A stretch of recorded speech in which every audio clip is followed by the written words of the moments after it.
के सिंह बोल रहा हूँ। भाई आज सैटरडे को हम लोग सालासर धाम जा रहे हैं राजस्थान घूमने, ठीक है।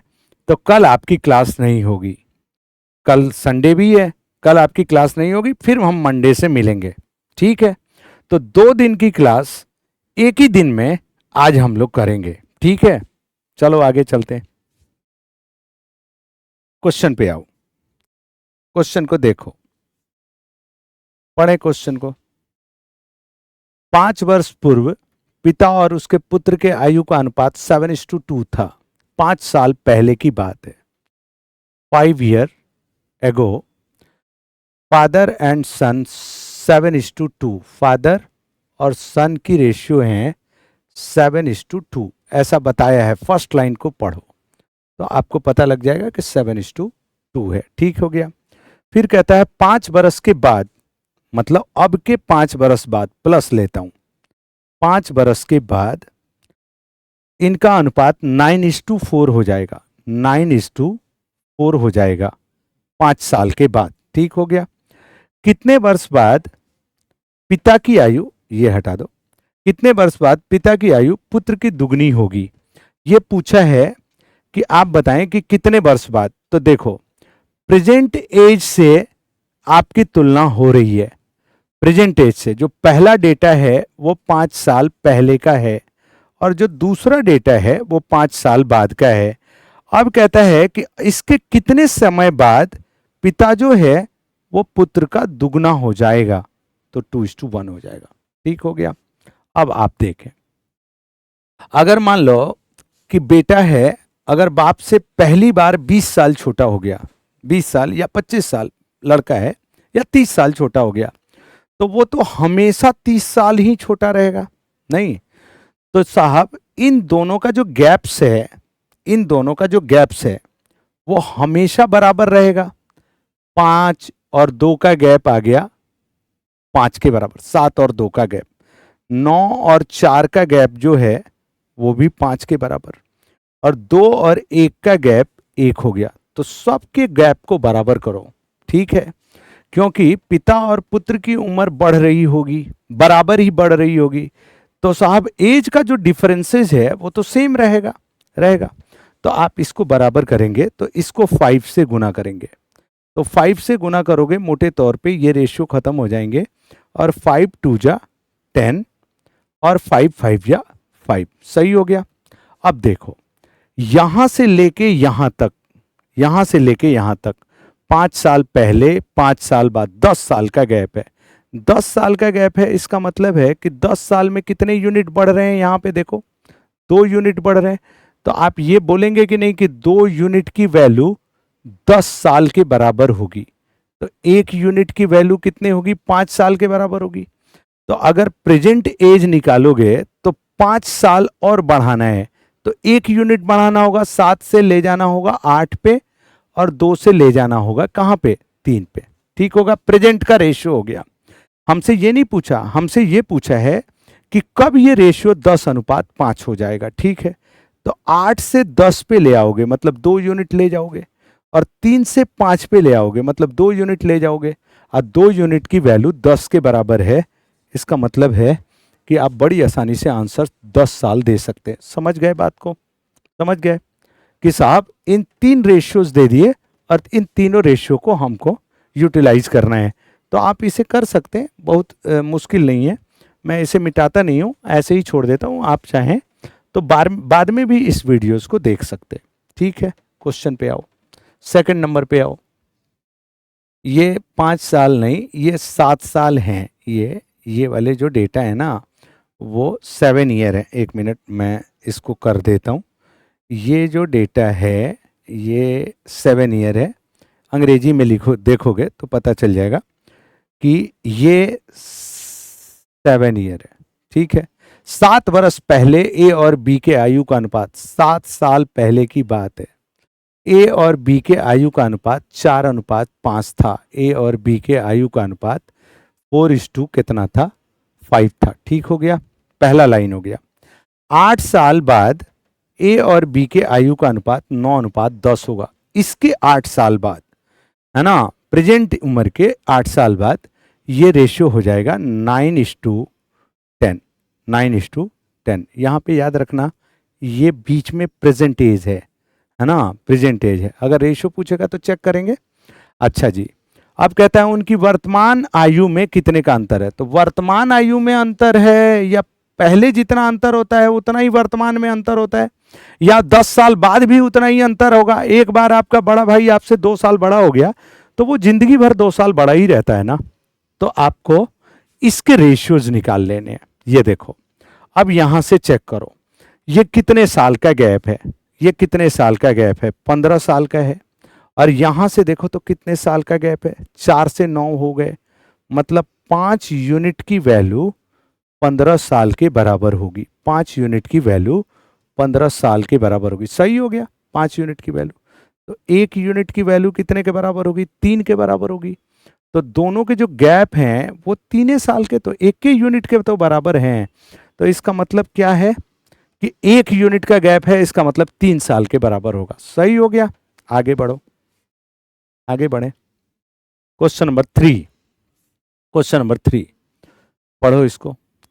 माँ और उसके बेटे की वर्तमान आयु का रेशियो 6:1 है। मदर, मदर एंड सन, ये हो गया 6 और ये हो गया 1। पहला रेशियो आ गया। माँ और उसके बेटे की वर्तमान आयु का रेशियो इतना है। जब बेटी की उम्र, बेटे की आयु उसकी माँ के वर्तमान आयु के बराबर होगी, जब बेटे की आयु वर्तमान के बराबर होगी, और तो उसके पिता की आयु और उसकी माँ की आयु का अनुपात 13:11 होगा।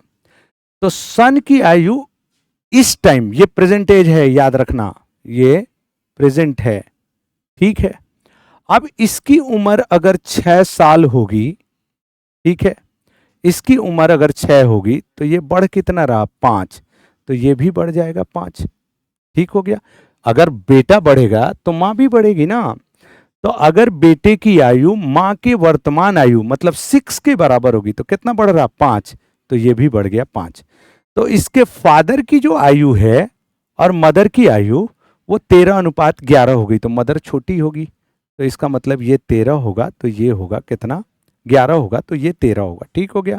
अब 5 यूनिट इधर बढ़ रहा, 5 यूनिट इधर बढ़ रहा, तो बाप भी तो 5 यूनिट बढ़ रहा होगा, तो इससे 5 कम कर दो, मतलब बाप की आयु ये होगी। सही हो गया, ठीक हो गया। 13:11 होगा, यहां तक हो गया। जब बेटे की आयु उसके पिता के वर्तमान आयु के बराबर होगी, है ना, वर्तमान, तो वर्तमान आयु इसके पिता की कितनी है, 8 है। अगर बेटा 8 का हुआ, बेटा ये वर्तमान है ना, 8 का हुआ तो कितना बढ़ गया, 2 यूनिट, तो ये भी बढ़ गया 2 यूनिट। माँ भी बढ़ेगी, जितना बेटा बढ़ेगा उतना माँ बढ़ेगी, तो इसका बाप भी बढ़ गया उतना ही, मतलब 2 यूनिट बढ़ गया, 15 हो गया। ठीक हो गया। अब कहता है कि पिता और बेटे के आयु का योगफल 115 होगा। कब, जब उसके बेटे की आयु उसके पिता के वर्तमान आयु के बराबर है। तो पिता की वर्तमान आयु कितनी है, 8 है। अगर बेटा 8 का होगा मतलब कितना यूनिट बढ़ेगा, 2 यूनिट, तो 2 यूनिट ये भी बढ़ेंगे, 2 यूनिट ये भी बढ़ेंगे। ठीक हो गया। अब इसकी वर्तमान आयु हो गई 115, तो पिता और सन, पिता और सन 15 8 23 यूनिट, 23 यूनिट की वैल्यू हमें क्वेश्चन में कितनी दी गई है, 115 साल के बराबर। तो 1 यूनिट की वैल्यू कितने के बराबर होगी, 5 साल के बराबर होगी। 1 यूनिट की वैल्यू कितने के बराबर होगी, 5 साल के बराबर होगी। तो क्या पूछा है कि पिता की वर्तमान आयु बता दो। तो पिता की वर्तमान आयु ये 8 है, तो 8 गुना 5 बोले तो, 8 गुना 5 बोले तो ये बड़ा आराम से 40 साल आ जाएगा आंसर।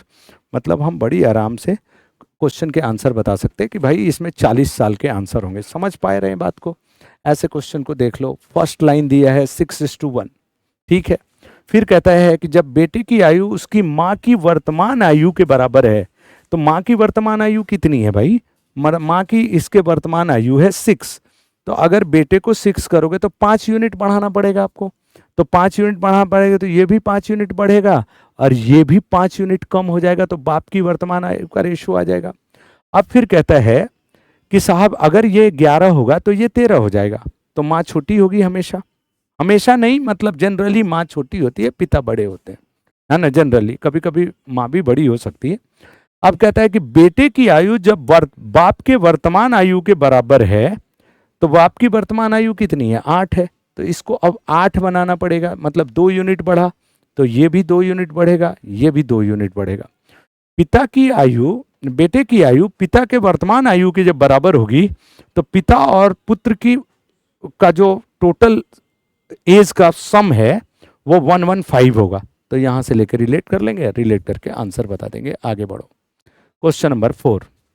क्वेश्चन नंबर 4, यदि किसी भिन्न के अंश और हर में से प्रत्येक में से एक घटा दिया जाए तो प्राप्त भिन्न 1/4 के बराबर हो जाता है। अच्छा जी, अगर मान लो कि 1/4 ये कब होता है, 1/4 कब होता है, जब x में से 1 घटा देते और इसमें से भी 1 घटा देते, तो ये 1/4 हो जाता है। क्वेश्चन कह रहा कि साहब अगर हम एक्स वाई को रियल फ्रैक्शन मानते हैं और दोनों में से एक एक घटा देते हैं तो 1/4 हो जाता है। ठीक हो गया, 1/4 हो जाता है।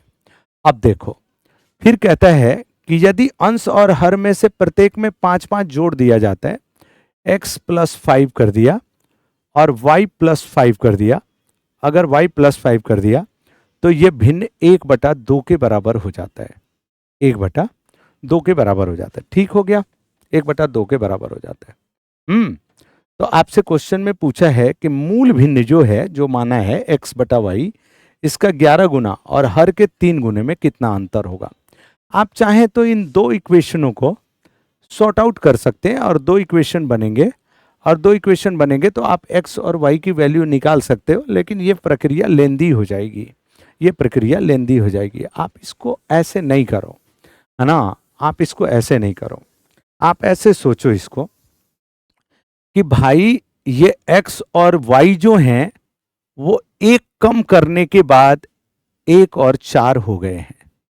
ठीक है, एक कम करने के बाद इसमें एक कम किया गया तो ये इतने हो गए, और जब हमने इनमें 5 जोड़ दिया तो ये कितने हो गए, 1/2 के बराबर हो गए, 1/2 के बराबर हो गए। ठीक हो गया। अच्छा एक बात बताओ कि अंश और हर में जो भी डिफरेंस होगा, अगर दोनों में से एक एक घटाओगे तो डिफरेंस सेम रहेगा।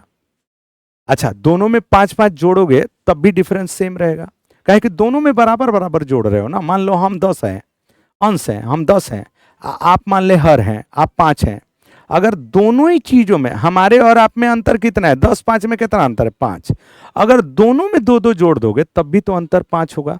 समझ रहे हैं ना, इस दोनों में से एक एक घटाया गया है, इन दोनों में से 5-5 जोड़ा गया है। तो आप कैसे कर सकते हैं कि मोटे मोटे ये सोच सकते हैं कि इन दोनों के भाई डिफरेंस तो सेम होंगे। तो इनका डिफरेंस हो गया 3 और इनका डिफरेंस हो गया 1। इसको बराबर करो, इसको 3 से बराबर करो। तो जैसे ही आप 3 से गुना करेंगे तो ये आ जाएगा 3:6। ठीक हो गया। अब देखो, -1 और +5 में कितने का अंतर है, -1 मतलब यहां -1, +5 मतलब +5 ये, तो दोनों में तो 6 का डिफरेंस हो गया ना, हो गया ना 6 का डिफरेंस। तो 6 का अंतर आता है तो कितना यूनिट बढ़ रहा, 2 यूनिट। मतलब हम ये कह सकते हैं कि 2 यूनिट की वैल्यू सीधे सीधे 6 के बराबर होगी। तो 1 यूनिट की वैल्यू कितनी होगी, 3 होगी।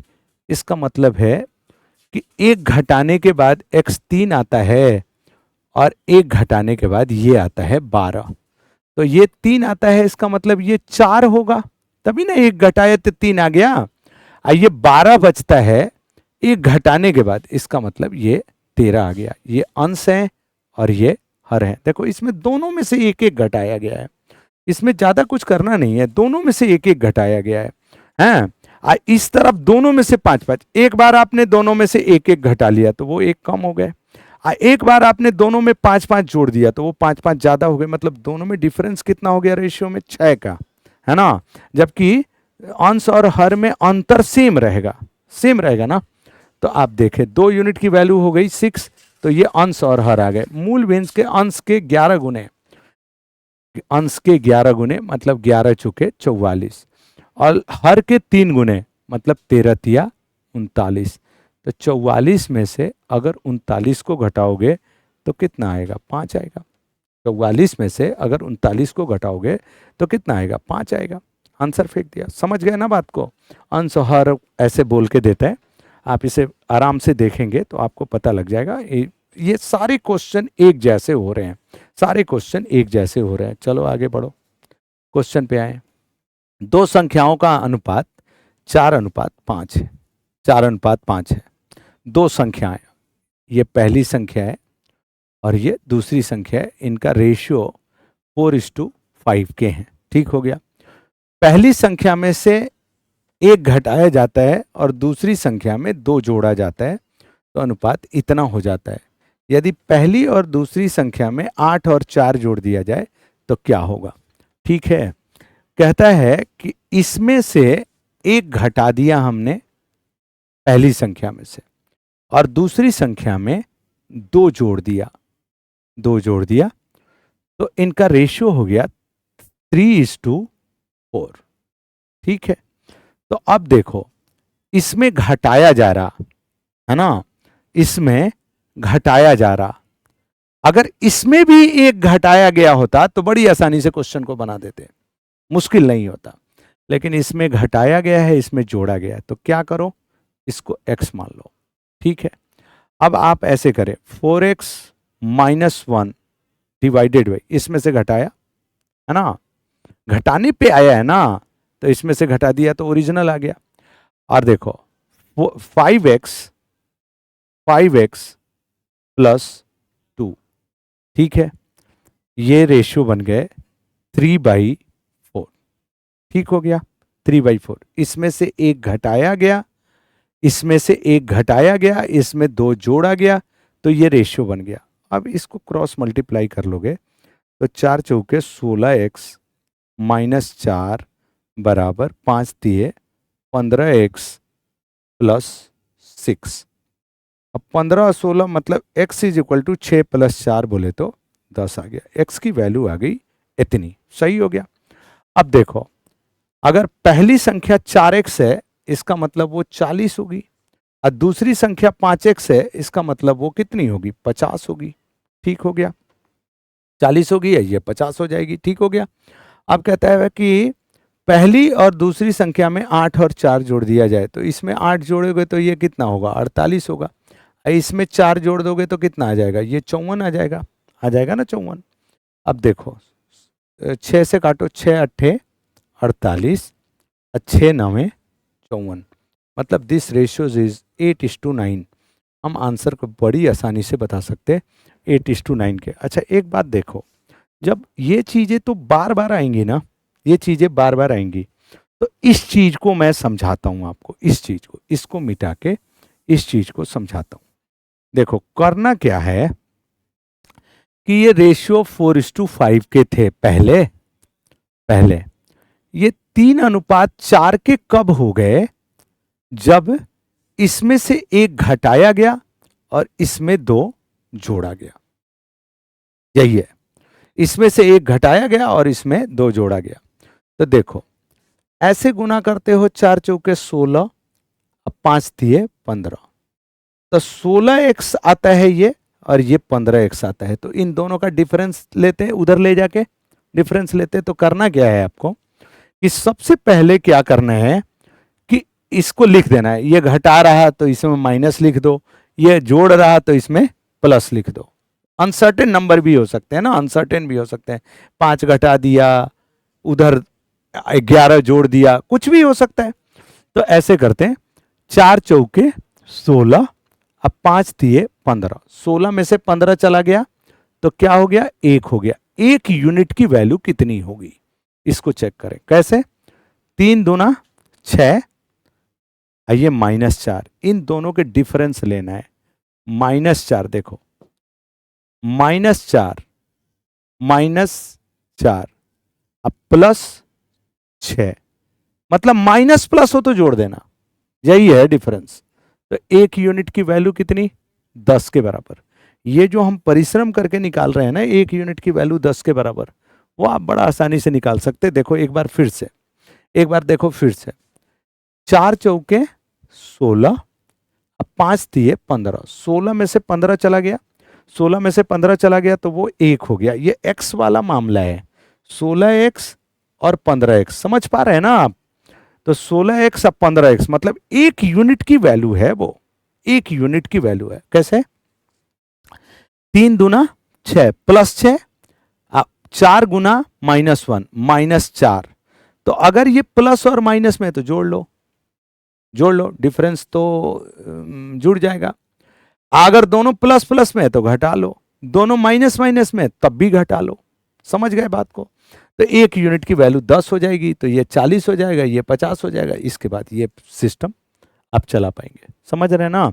इस x को हम थोड़ी सी मेहनत से दिमाग में रख सकते हैं और क्वेश्चनों को आप बड़ी आराम से बना सकते हैं। समझ गए बात को? आगे बढ़ें, आगे क्वेश्चनों पे बढ़ें। क्वेश्चन नंबर 6, एक पेड़ पर कुछ कबूतर, पेड़ पर कुछ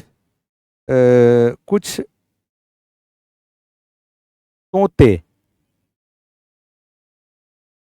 तोते, ये देखो, there are some parrots and some pigeons, तोते और कबूतर हैं। तो तोता मैं तो लिखता हूं और कबूतर मैं क लिखता हूं। तो ये 7:9 के रेशियो हैं। ठीक हो गया। 1 घंटे बाद 8 तोते उड़ गए। 1 घंटे के बाद, शुरू में इतने थे, 8 तोते उड़ गए, तोते के जगह पे 8 कम हो गए। ठीक हो गया। 1 घंटे बाद 8 तोते उड़ गए और 6 कबूतर और 10 गौरैया आके बैठ जाते हैं और 6 कबूतर प्लस हो गए। ये उड़े नहीं थे, ये 6 कबूतर बैठ गए, 6 कबूतर। अब गौरैया के लिए मैं गौ लिख देता हूं, गौरैया, ये 10 है, ये 10 है, ये अलग हो गया ना, अलग हो गया, रेशियो नहीं दिया, बैठ जाते हैं। अब पेड़ पर तोते और कबूतरों का अनुपात 1:4 हो जाता है। तोते और कबूतरों का अनुपात 1:4 हो जाता है। ठीक हो गया।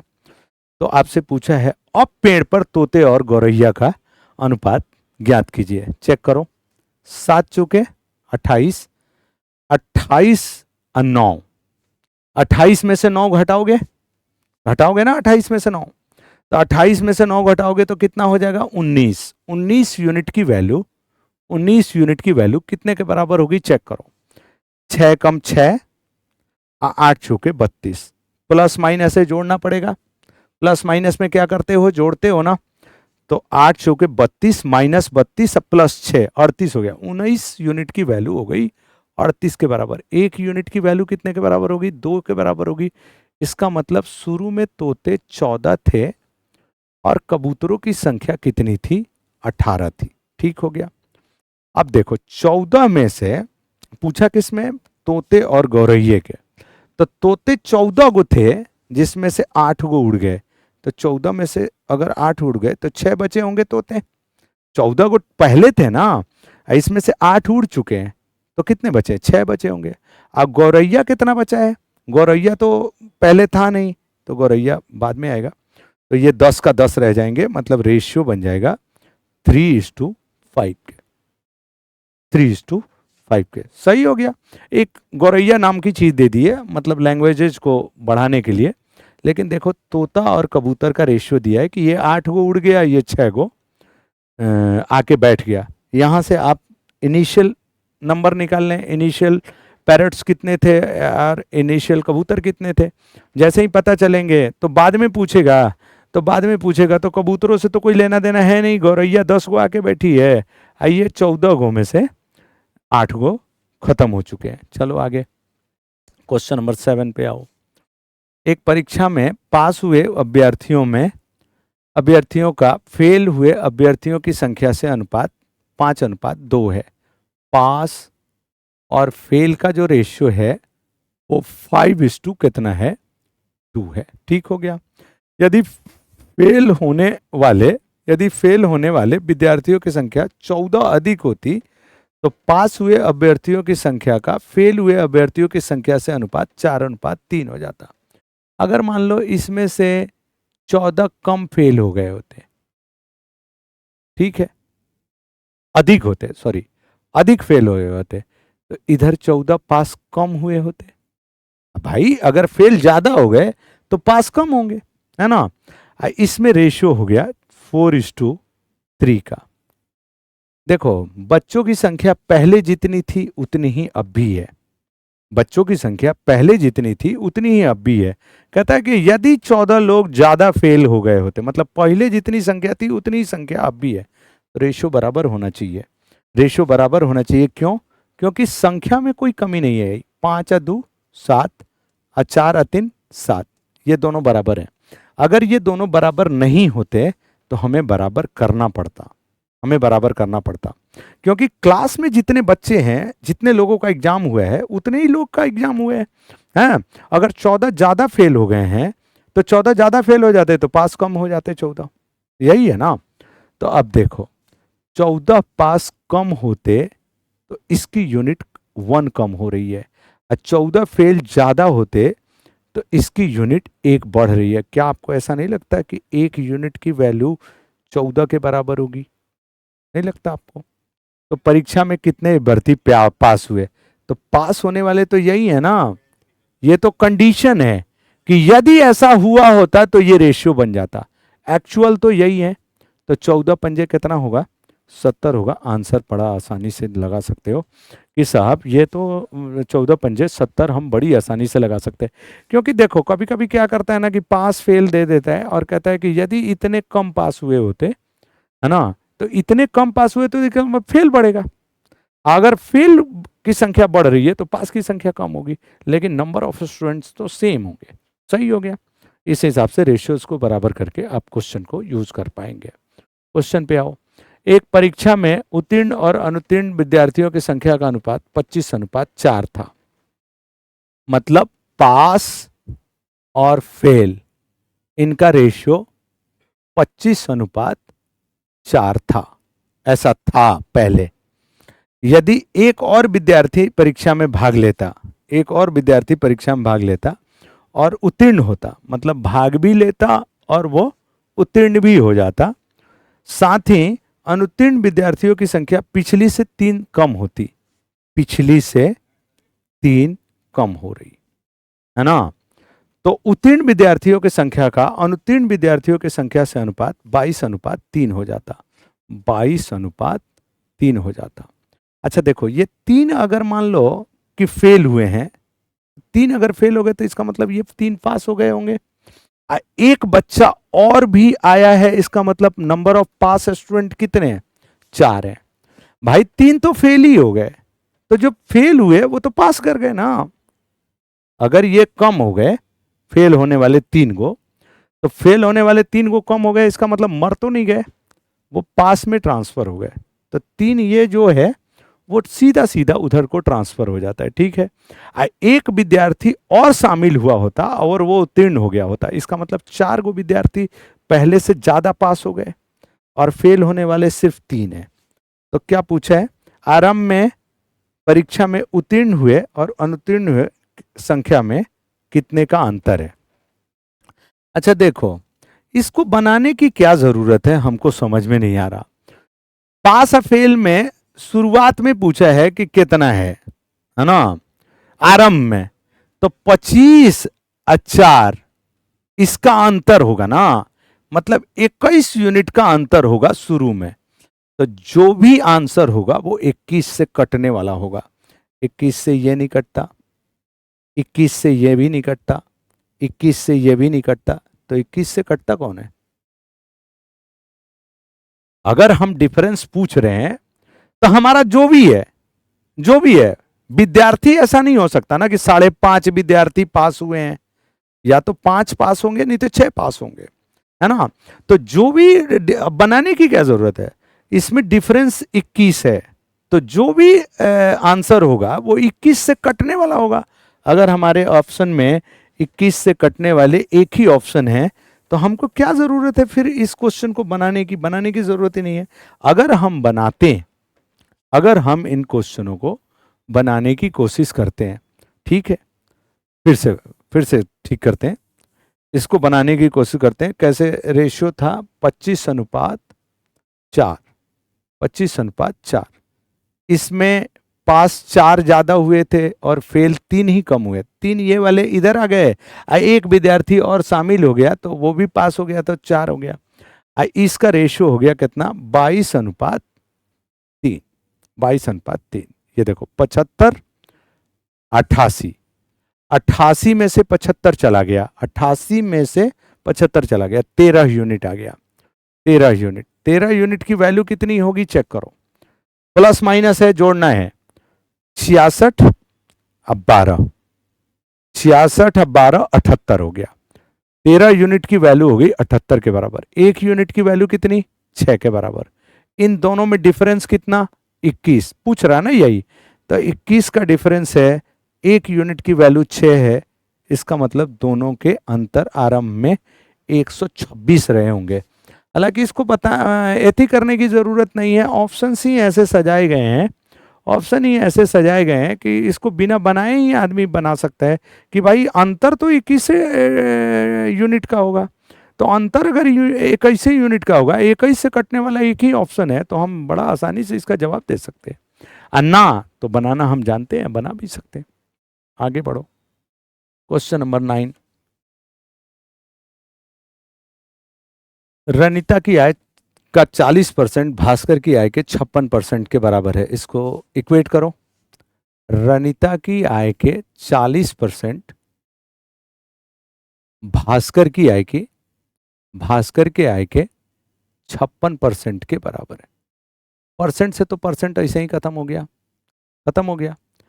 इसको किसे 8 से करते हैं, 8 पंजे 40, 8 सत्ते 56। अब देखो रनिता और भास्कर के रेशियो आ जाएंगे कितने, 7/5। मतलब रनिता अगर 7 रुपया कमाती है तो भास्कर सिर्फ 5 रुपये कमाता है, यहां से पता चल गया। यदि रनिता की आय उसकी वर्तमान आय से 800 रुपये अधिक होती और भास्कर की आय उसकी वर्तमान आय से 2000 अधिक होती, देखो फिर रेशियो लगा रहा वो, फिर रेशियो लगा रहा, तो लगाते हैं रनिता और भास्कर की आय का रेशियो 7:5 है, यहां से निकाल लिया ना। और कहता है कि अगर रनिता की आय उसकी वर्तमान आय से 800 रुपये अधिक होती, 800 रुपये अधिक होती, ठीक है 800 रुपये बढ़ा रहा हूं, और भास्कर की आय उसकी वर्तमान आय से 2000 अधिक होती, ये 2000 लिख रहा हूं, मैं लिख रहा हूं 200, आप 2K लिखें, 2K लिखें, होती तो इनका अनुपात 4:3 होता, इनका अनुपात 4:3 होता। ये क्वेश्चन के डेटा हैं। अब देखो बना सकते हैं ना। अब पूछा क्या है, पूछा क्या है, वास्तविक संयुक्त आय क्या है, मतलब इसका संयुक्त 12 यूनिट की वैल्यू 21, 20, 21 में से 20 चला गया, 1 यूनिट की वैल्यू आएगी, दोनों प्लस वाले हैं माइनस होंगे, 8000 और 2400, 8000 में से 2400 घटा दो 5600 आ जाएंगे, 1 यूनिट की वैल्यू हो गई कितने के बराबर, 5600 के बराबर। तो संयुक्त आय पूछा है शुरुआत की, तो 7 5 कितना, 12 यूनिट की वैल्यू कितनी होगी, तो ये 2 जीरो तो पक्के आएंगे, 12 छके 72, 7 12 5 67,600 रुपये आ गए, 67,000 0 1 मिनट भैया, 8000 में से 2400 को घटाओगे तो 5600 आएगा, बारछक 72, बारछक 72 के 2 हाथ में 7, 67,200 आ जाएगा भाई, 67,200। सही हो गया, सही हो गया। बात सेम क्वेश्चन चल रहा है ना, उसी पे सेम क्वेश्चन चल रहा, ठीक है आगे बढ़ो। क्वेश्चन नंबर 10, ए और बी का अनुपात इतना है, इतना इतना बचत करते हैं। देखो ए और बी के आय का जो अनुपात है वो 7:2 कितना है, 5 है। ये आप याद रखें, इनकम के रेशियो हैं, ठीक हो गया। अब कहता है कि उनकी बचत जो है वो 4,000 और 3,500 है बचत, ठीक है। यदि बी का व्यय मतलब एक्सपेंडिचर, बी का व्यय ए के व्यय का आधा है, तो अगर ये 2 है तो ये कितना होगा, 1 होगा। अब क्या पूछा है, ए और बी की कुल आय रुपए में कितनी होगी, बना लोगे ना, बहुत मुश्किल तो नहीं है। 7, 5 अदू 10, 10 में से 7 चला गया, 3 यूनिट की वैल्यू आएगी, आएगी 3 यूनिट की। ये देखो 7,000, दोनों प्लस में है, दोनों प्लस में है, या कहता बचत, बचत तो बच रहा तो प्लस में बच रहा ना, बचेगा।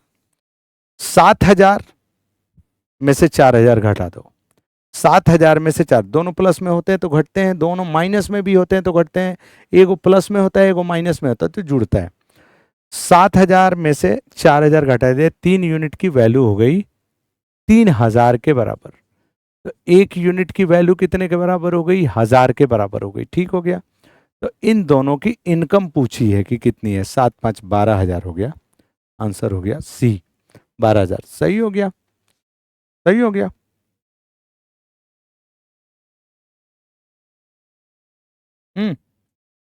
क्वेश्चन पे आ जाओ, क्वेश्चन नंबर 11 देख लो इसको। 2020 में ए और बी के आय का रेशियो जो है वो इतना है, तो मैं ऐसे लिख सकता हूं इसको, 2020 में ए और बी के जो रेशियो हैं, ए और बी के जो रेशियो हैं वो 5:7 के रेशियो होंगे। ठीक हो गया।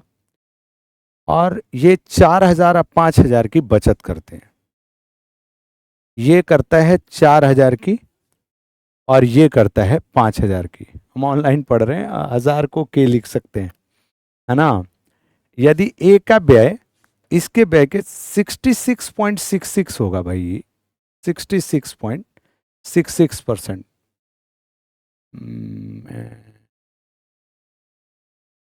ये 66.66% होगा, 2/3 हो जाता है।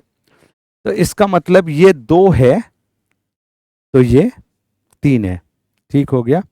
ये एक्सपेंडिचर्स हैं, ये इनकम है और ये हैं एक्सपेंडिचर्स। ठीक हो गया। ये देखो 5 दिए 15, 7 दूना 14, 15 में से 14 चला गया, 1 यूनिट की वैल्यू आएगी, आएगी ना 1 यूनिट की। ये 10 और ये 12, 12 में से 10 चला गया, मतलब 1 यूनिट की वैल्यू आ गई 2,000 के बराबर। इसका मतलब है कि ये 10,000 हो गया और ये हो गया 14,000। ठीक हो गया। तो एक की इनकम हो गई 10,000, एक की इनकम हो गई 10,000, एक की इनकम हो गई 14,000। ठीक हो गया। अब देखो कहता है कि इसकी आय में 27% की वृद्धि होती है। अगर 27% की वृद्धि होती है मतलब 100 में 27, तो 2,700 रुपए की वृद्धि हो गई है, हो गई 2,700 की। तो ये इसकी इनकम हो गई 12,700।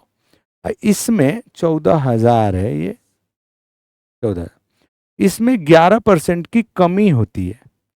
तो 1,400 और 140 माने 1,540 की कमी हो गई। ठीक हो गया।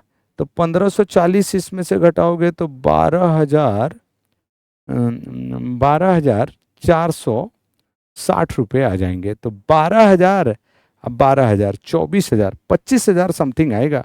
25,000 का आंसर एक ही है, 25,000 समथिंग आएगा, जो 25,000 का आंसर एक ही है। तो अब हमको जोड़ने की भी ज़रूरत नहीं है। और ऐसे देखो ये 60 लास्ट में आता है, तो 60 इसमें भी है लेकिन 25,000 नहीं है, तो इसका मतलब है कि हम क्वेश्चनों को नहीं कर सकते। वैसे समझ गए बात को। ठीक हो गया। ये थोड़ा सा डेटा में डिफरेंसेस हैं, है ना। एक्सपेंडिचर ऐसे करके दे दिया है, वो मुश्किल काम नहीं है। अगर हम परसेंटेज में भी दे सकते हैं, डेटा कुछ भी हो सकता है ना। हम तो आपको तरीके बता रहे हैं कि ऐसे ऐसे आप क्वेश्चनों को कर सकते हैं। क्वेश्चन पे आ जाए, क्वेश्चन नंबर 12। क्वेश्चन नंबर 12, एक वस्तु को 10% हानि पर बेचा जाता है, हानि पर बेचा जाता है। 10% हानि पे बेचने का क्या मतलब है, 100 रुपए की चीज को हम 90 रुपए में बेच रहे हैं, यही है ना।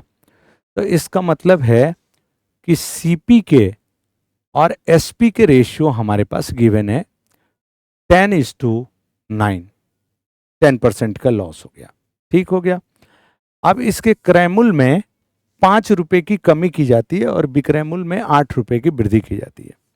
क्रयमूल्य में 5 रुपए की कमी, अभिक्रय मूल्य में 8 रुपए की वृद्धि की जाती है। ठीक हो गया। तो इस पर 10% का लाभ अर्जित होता है।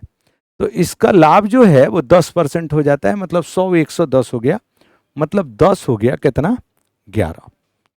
ये किन परिस्थितियों में हुआ, जब आपने कॉस्ट प्राइस को 5 रुपए कम कर दिए और सेलिंग प्राइस को 8 रुपए बढ़ा दिए। चलो चेक करो, 110 और 90, 110 में से 90 घटाओगे तो 20 यूनिट की वैल्यू आएगी।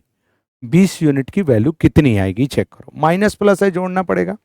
80 और 55, 80 और 55 135 हो गया ना, 80 और 55 135 हो गया। ठीक हो गया, 135 पॉइंट में आएगा भाई। 20 यूनिट की वैल्यू 135, तो 1 यूनिट की वैल्यू इतनी। ठीक है, तो क्या पूछा है कि प्रतिशत लाभ, तो वस्तु का वास्तविक विक्रय मूल्य क्या है, तो वास्तविक विक्रय मूल्य ये है, इस पे बिकता है, मतलब 9 यूनिट की वैल्यू कितनी होगी। अच्छा देखो, एक जीरो को हटा के ऐसे कर दिया, इसको काट के 6.75 कर दिया, 9 छके 54 तो बड़ा आराम से, 54 रुपए तो बड़ा आराम से, प्लस 75 पैसे और जुड़ेंगे इसके हिसाब से, है ना। तो 9 पैसे को 3/4 रुपया कहते हैं, तो 27/4, 27/4 को 6 चौके 24, 6.75 कह पाएंगे। ठीक हो गया, तो 54 प्लस 6.75 बोले तो 60.75 हो गया। आप जिस तरीके से गुना करते हैं आप कर लें, आपके लिए कोनो मुश्किल नहीं है, काम बन जाएगा। सही हो गया, सेलिंग प्राइस और कॉस्ट प्राइस के रेशियोज बन जाएंगे। चलो आगे चलते हैं। जब किसी भिन्न के अंश में 8 जोड़ा जाता है और हर में 12 जोड़ा जाता है तो भिन्न 1/2 हो जाता है। अच्छा चलो, अब कल बात होगी। अब 12 तक क्वेश्चन बता दिया भैया। संजय एक बार इसको ऑफ करो, 12 बता दिया है। कल संडे को क्लास भाई ऑफ होगी, मंडे से हम लोग फिर से आपके सामने